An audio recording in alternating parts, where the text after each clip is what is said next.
Hello guys, here's Edu. I just want to explain to you a little bit how the alignment of accounts actually works. Now I just want to share my screen with you so I can explain this to you better. Okay, perfect. So now you should be seeing my Excel screen. So if you remember correctly, you actually got on your email address, you actually got a budget template together with some codification. So that with some code. So that means that you actually got, if you remember this is actually these are the normal GFB codes we have always worked with, direct exchange revenues from IGV, with OGV, IGT, OGT, etc. If you notice, we got rid of the internal and external part, mainly because the thing that matters the most in these things is the entity affiliation fee, which is actually mostly the main internal revenue that it exists. And I think it actually creates more confusion to have internal and external for every single account. So what I want to explain to you is how does alignment of account works. Okay, so first you have your budget, right? It all starts with your budget. Now this is the GFB budget template. That doesn't mean that you need to have the GFB budget template. Of course, we recommend it and it's preferred because we actually already have GFB codes assigned to it. I will explain later what that means. But your budget is essentially a reflection of your entity, right? So you have your budget made according to your entity's needs. So this specific GFB template, it tries to be very general and it tries to adapt to everyone, but you can always even take the template and customize it to your own needs. So my point is that in the template, in the budget template, or in the budget, sorry, you actually get very, very specific. So you actually get, if you can see here, you have revenues. This is an example from income from membership fees. So for the MC, for example, how does the MC collect money from the LCs? It can collect it either by contribution of LCs according to their income, or it can collect it according to exchange. So that means a proportional part of exchange. Then we have partners as well. If you notice here, we have income from partners. That means like sponsorships for non-exchange partners, but we also have OP takers. So these are here. And if you notice, like all of these have like a different GFP code, right? Or like all of them, not a different one, but all of them have a GFP code assigned to it. So you can see this one here. Now let's go to see what that actually means. So for example, notice that here in income from membership fees, all of them have the same one, 1160 RMC. So we can actually look it up here. 1160 RMC means entity affiliation fee, internal revenue. And for example, this one, income from partners, it actually has different codes. So this one, partner one, or income from partners, sponsorships, or non-exchange partners, has 720 RMC. So if we go to codification, it means partnership revenues. And here, for example, even though it's also partners, but it has different codes. This one has 34, this one 36, and this one 32. So that means respectively 34 is direct exchange revenues, and then for IGT, and then we also have for IGE, and then as well we have for what was the other one? Sorry, for IGV. So for IGV, that's actually, hold on, I have it right here. So 001 11 RMC or 032 11 RLC. So this is also something that I forgot to mention. This is actually there's a different code for LC and a different code for MC. This is just mainly for us to distinguish what MC revenues and costs are. So just to explain to you a little bit the structure of the codes, the first number is unique number.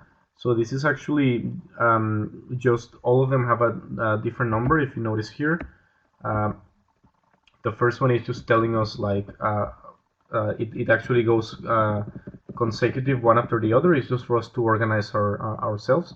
Then the second one is an external accounting code. The third one, it says revenues or cost, and the fourth one is MC or LC. So this is the way we actually made our cost. And going back to where I was, actually here, for example, revenue for IGV from partners is actually for IGV. It's 111 RMC or 3211 RLC, depending. Like if you're an LC, you would book it with this code, and if you're an MC, you would book it with this code. I will explain later what booking means. But anyway, this is how it works. Like what the GFB, how the GFB template is actually built is that each budgetary item has one code assigned to it on the left. Now, what do we do later with these codes? So the idea is that the way it was normally in the survey, in the GFB survey, is that we had, or a lot of entities had their realized budgets of every quarter, and then they needed to report to the GFB, but they would put completely different numbers because they didn't, it was not so clear that the GFB revenues and the GFB costs are actually should be the same as your reported revenues and your reported costs internally in your entity. The only thing that you have to do is sort them in a way that actually matches the GFB chart of accounts, which is actually this one. Okay, so then what do we do? Let's say that you have two options. Either you have the GFB budget template or you don't. If you have it, then perfect. You already have your codes. If you don't, then what you need to do is that every single budgetary item that you have needs to have one code assigned for LC and for MC. So here it's already done, and you can see it right here, right? So this means that what you're saying here is you're saying to Excel, okay, so this is my budgetary item, and it would belong here on the GFB, and it would belong here for MC, and it would belong here on the GFB for LC. Then I actually have a whole fake realized budget in here, just for you guys to see how this would work. It's gonna get a little bit technical, so I hope it's clear enough. So I have here my whole fake realized budget, right? August, September, and October. Now, notice also that the term is actually aligned with the new timeline changes from that we changed globally. So it's like this, right? And I also have some expenses there as well. So what do? Once I have this, what I would want to do is, first of all, you can create another tab called GFB report, let's call it Q3. Okay. And now that you do this, you can copy the whole thing.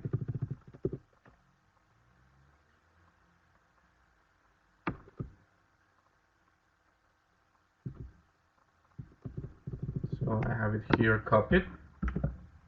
Don't worry about the pound signs in here, like this just means that the content doesn't fit on the cells, but actually if we do it like this, there you go. Okay, so now I have my tab called GFB report Q3, and I can pretty much copy my budget. So why am I copying it to a different tab? I'm just doing this one because I don't want to lose whatever I have there as realized budget. Maybe I have it connected to something else. Anyway, the point is that I'm going to rearrange all these rows. So that's why I don't want to mess with the budget template. I want to create a whole new one based on the budget template. So that's why I copy it. And I copy it here. Now, it's really important here for me, what I always do to be safe is I always copy only the values, because I don't care for the formulas, because if I'm going to be moving everything, for me the formulas are irrelevant. So I only care about the values. And I click here. Now when I click here, this means that I only pasted the values, and automatically I lost all the formatting, which is okay. It's still pretty much the same thing. If it looks really confusing, we can just expand all these columns. Now look, it's the same thing, just without the colors, and it's only values and it's no formulas.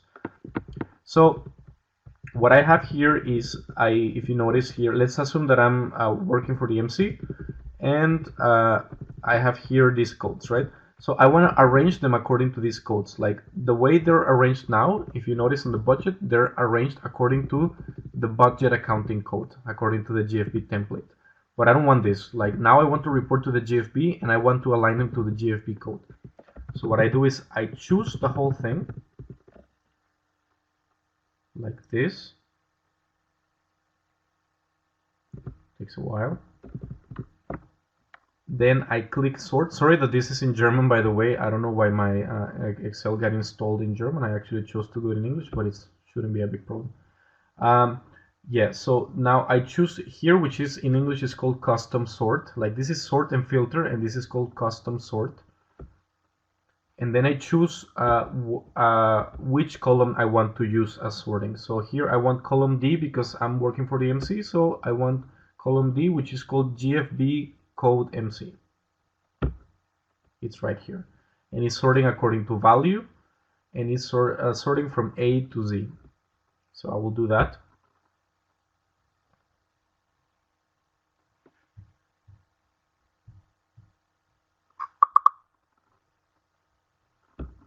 Perfect.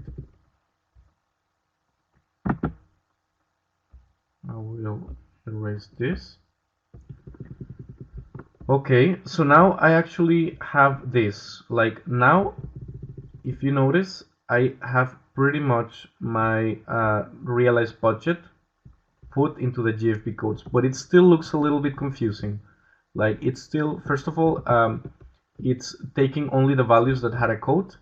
These ones that didn't have a code, I normally I don't like to put codes on the how do you call it, on the headers of the how do you call them, of the revenues and costs, because I think it's a little bit confusing and it might double count. So I normally don't put. So I don't need this. Like I can just, this doesn't have a GFB code, so whatever doesn't have a GFB code, I don't need. So I can even erase this to make it simpler.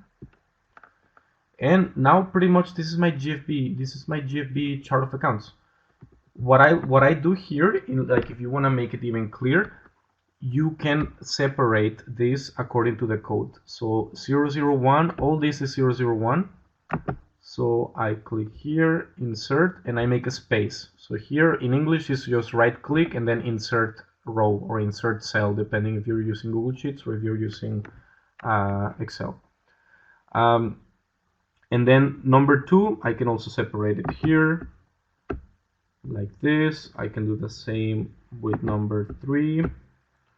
I can do the same with number 4 and so on. You can go like this. You don't have to, it's really up to you. Remember that we're doing all this so you can fill out the survey. So if you don't want to make it super beautiful and you don't want to have a super nice report out of it, you can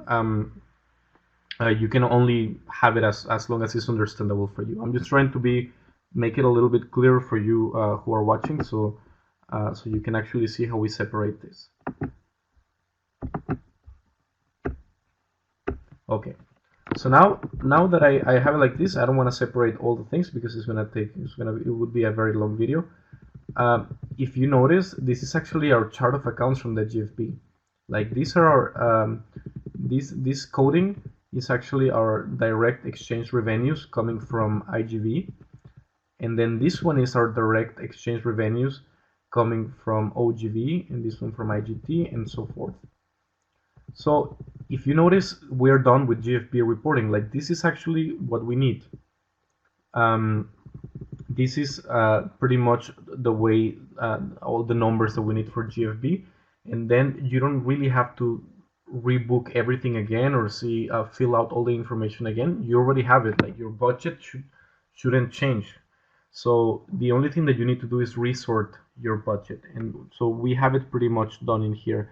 Now, a key important thing to remember here is that some of the codes are by definition repeating themselves, because it could be, for example, in what we saw for entity affiliation fee, that you have very different kinds of affiliation fees, but all of them actually belong to one called entity affiliation fee, which is this one, 11. So what you need to do there is just when you separate them,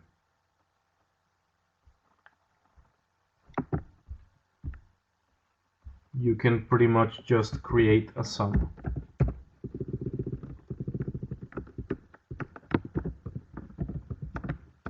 Here you go. And once you have done this,